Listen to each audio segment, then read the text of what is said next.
Everest சிகரம் உலகத்தோட உச்சி. மலையேற்ற வீரர்கள் எல்லாருக்குமே ஒரு முறையாவது எவரெஸ்டை ஏறி பார்த்துட மாட்டோமா அப்படின்ற கனவு இருக்கும். ஆனா அந்த இடத்துல ஒரு டார்க் மாஃபியா இருக்கிறாங்க. நீங்க சாப்பிடுற சாப்பாட்லையும் குடிக்கிற சூப்லையும் விஷத்தை கலக்கி கொடுத்து அதை ஒரு வியாபாரமா மாத்திக்கிட்டு இருக்கிறாங்க. இதெல்லாம் உண்மையா இல்ல கற்பனையா, நீங்களே எதையாவது சொல்லாதீங்க அப்படின்னு நீங்க கேட்கலாம், நினைக்கலாம். ஆனா நான் ஆதாரத்தோட சொல்றேன். நேபாளத்துல சிஐபி நடத்தின விசாரணையில இதெல்லாம் வெட்ட வெளிச்சமாகி இருக்கு. எவரெஸ்ட்ல பேஸ் கேம்ப் அப்படின்னு ஒரு இடம் இருக்கு. எல்லாருனாலையும் எவரெஸ்ட் சிகரம் வரைக்கும் ஏற முடியாது. பேஸ் கேம்ப் வரைக்கும் போயிட்டு வருவாங்க. அந்த வழியில தான் இத்தனை பிரச்சனைகளும் நடந்திருக்குது. என்ன நடந்துச்சு, எத்தனை பேர் இப்படி பாதிக்கப்பட்டாங்க அப்படின்னா, மலையேறும் போது வர்ற தலை சுற்றல், மயக்கம் இதெல்லாம் இயற்கையா வரதில்லையா, இப்படிதான் நம்மளை ஏமாத்துறாங்களா அப்படின்ற ஒரு கேள்வி எழலாம். நடந்திருக்கு. வாங்க ஆதாரத்தோட நான் உங்களுக்கு அதை சொல்றேன். முதல்ல எவரெஸ்ட் பேஸ் கேம்ப் பற்றி நம்ம தெரிஞ்சுக்கணும்.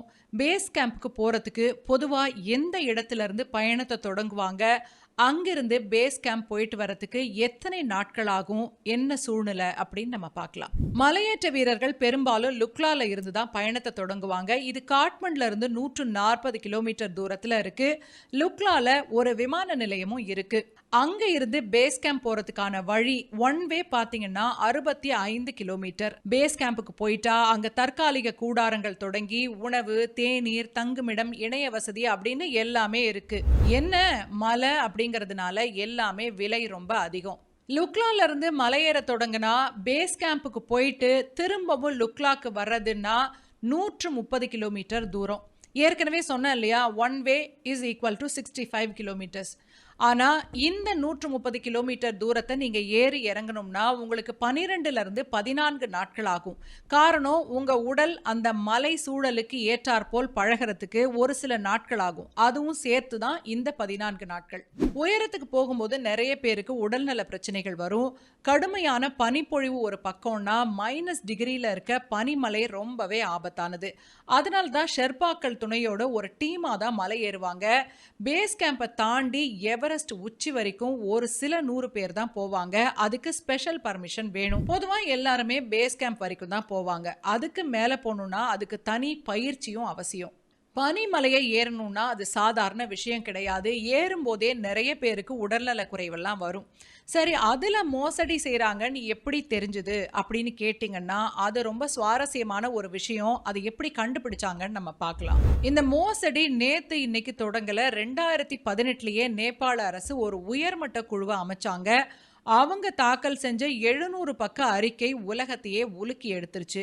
அந்த அறிக்கையில சொல்லப்பட்டிருந்த அதிர்ச்சி தகவல் என்ன தெரியுமா? ட்ரெக்கிங் ஏஜென்சிகள், ஹெலிகாப்டர் நிறுவனங்கள், அப்புறம் மருத்துவமனைகள், இது மூணுமே கூட்டா ஒரு சிண்டிகேட் மாதிரி செயல்பட்டிருக்காங்க.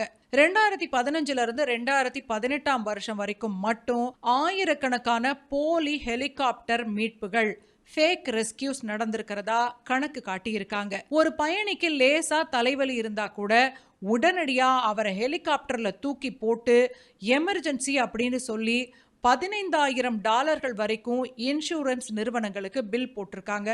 இதுல ரொம்ப கொடுமையான விஷயம் என்னன்னா, உண்மையிலேயே உடல்நல குறைவு ஏற்பட்டவர்களுக்கு தேவைப்படுற நேரத்துல ஹெலிகாப்டர் கிடைக்கல. அதனால சில உயிர் பலிகளும் ஏற்பட்டிருக்கு. ஆனா அந்த நேரத்துல என்ன நடந்துகிட்டு இருந்ததுன்னு கேட்டீங்கன்னா, இந்த மாதிரி மோசடி வேலைகள், நல்லா இருக்கிறவங்களுக்கு தலைவலி, மயக்கம், தலை சுற்றல்னு இவங்களே ஒரு பீதியை கிளப்பி அவங்களெல்லாம் ஹெலிகாப்டர்ல தூக்கி போட்டுட்டு போயிட்டு இருந்திருக்காங்க. இதை பார்க்குற நிறைய பேருக்கு கேள்வி வரலாம், அப்படி என்ன நமக்கு கலந்து தருவாங்க, என்ன சாப்பிட்டா என்ன ஆகும் அப்படின்னு. நம்ம சமையலறையில் இருக்கிற சாதாரண பொருள் தான் பேக்கிங் சோடா. அதை சூப்பில் கலந்து அந்த மலை ஏறும்போது ஒரு குளிர் இருக்கும் இல்லையா பனிமலையில், அதை அவங்க பயன்படுத்திக்கிறாங்க. சூப்பில் பேக்கிங் சோடாவை கலந்து கொடுத்தா என்ன ஆகும் அப்படின்னு பார்க்கலாம். அந்த பேக்கிங் சோடா கலந்த சூப்பை குடித்த உடனே நமக்கு என்ன ஆகுன்றது கொடுத்தவங்களுக்கு நல்லாவே தெரியும். அந்த மாதிரியான பிரச்சனைகளெல்லாம் நமக்கு ஏற்பட்ட உடனே நமக்கு கொஞ்சம் பதட்டம் வரும் பார்த்தீங்களா, அதை அவங்க சரியாக பயன்படுத்திக்குவாங்க. உங்கள் நுரையீரலில் தண்ணி கோத்திருக்கு, ஹேப் அப்படின்னு சொல்லுவாங்க. அந்த ஹேப்னா என்னன்னு நம்ம பிறகு பார்க்கலாம். இதை வச்சு பயமுறுத்தி உங்கள் உயிருக்கே ஆபத்து அப்படின்னு ஹெலிகாப்டரை வர வச்சு நம்ம அங்கேருந்து கூட்டிகிட்டு போயிடுவாங்க. சாதாரணமா மலை ஏறும்போதே ஒரு மூச்சு திணறல் இருக்கும், ஒரு சோர்வு இருக்கும். ஆனா பனிமலையில அந்த மாரி ஒரு சூழ்நிலையில -டிகிரில நம்ம ஏறும்போது பார்த்தீங்கன்னா, ரொம்பவே நம்ம அன்னீசியா ஃபீல் பண்ணுவோம்.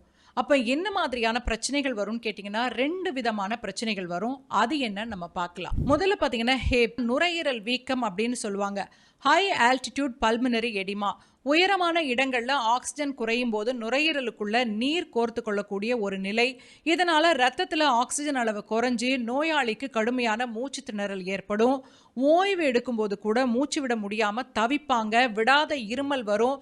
சில நேரங்கள்ல நுரை கலந்த சளியும் வெளியேறும். சரியான நேரத்துல அவங்க கீழே இறங்கலன்னா உயிருக்கே ஆபத்தாயிடும். அடுத்தது ஹேஸ்னா என்னன்னு பார்க்கலாம்.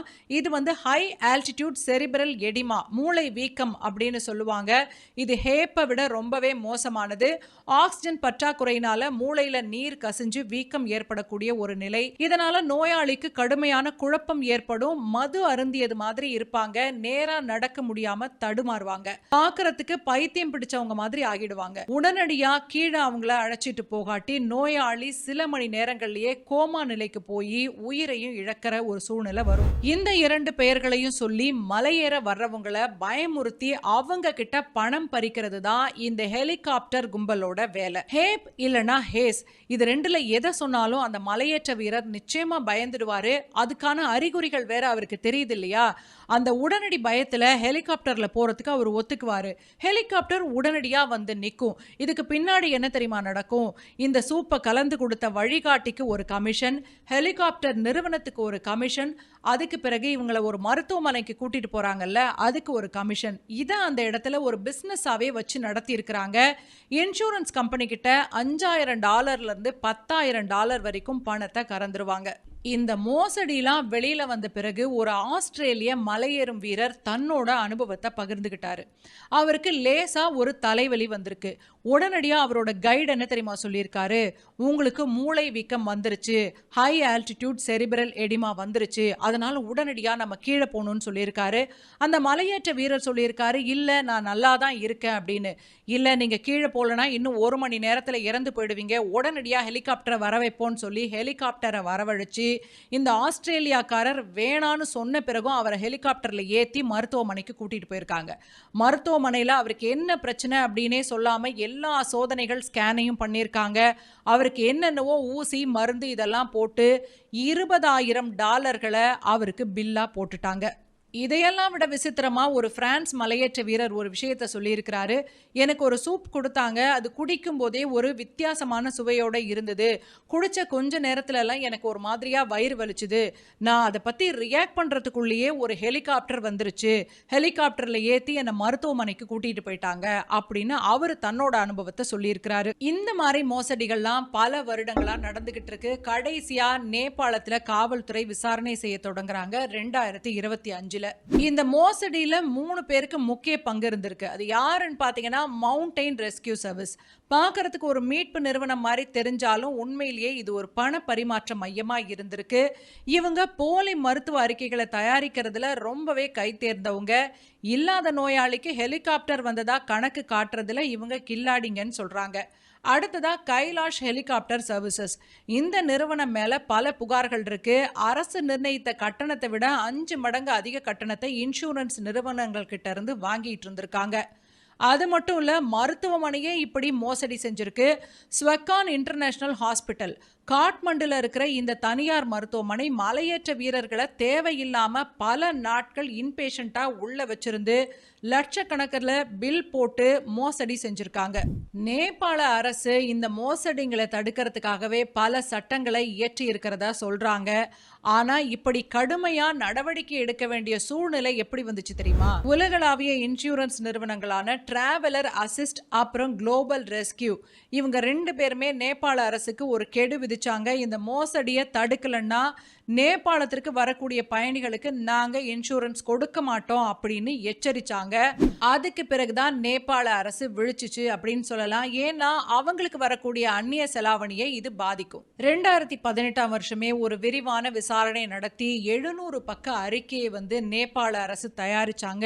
ஆனாலும் சரியான நடவடிக்கை எடுக்கல. அதுல முக்கியமான விஷயம் என்ன தெரியுமா? Fly for commission. யாராவது ஒரு கைடு இந்த மாதிரி எமர்ஜென்சின்னு அப்படின்னு சொல்லி ஒரு ஹெலிகாப்டரை வரவழைச்சா அவங்களுக்கு $500 $1000 வரைக்கும் கமிஷனா கிடைக்கும்.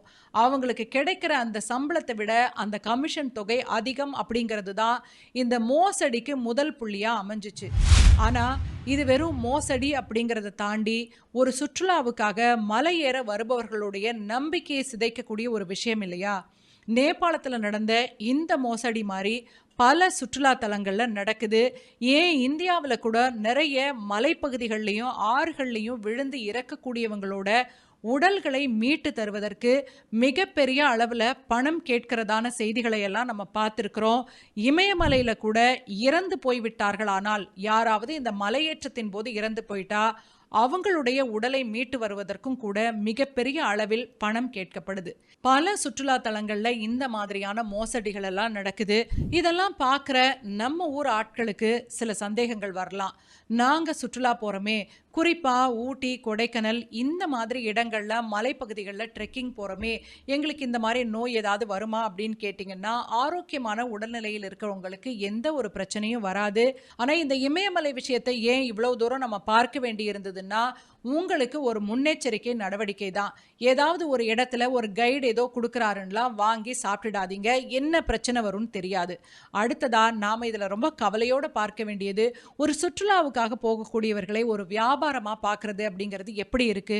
அதுவும் ஒரு நோயை தானாக வரவழைத்து அவர்களை ஒரு வியாபார பொருளா மாத்துறதுன்றது ஒரு நம்பிக்கை துரோகம் இல்லையா? இது பற்றின உங்களுடைய கருத்து என்ன? கமெண்ட் செக்ஷன்ல பதிவு பண்ணுங்க. இந்த செய்தி உங்களுக்கு பிடிச்சிருந்தா உங்க நண்பர்களோட ஷேர் பண்ணுங்க.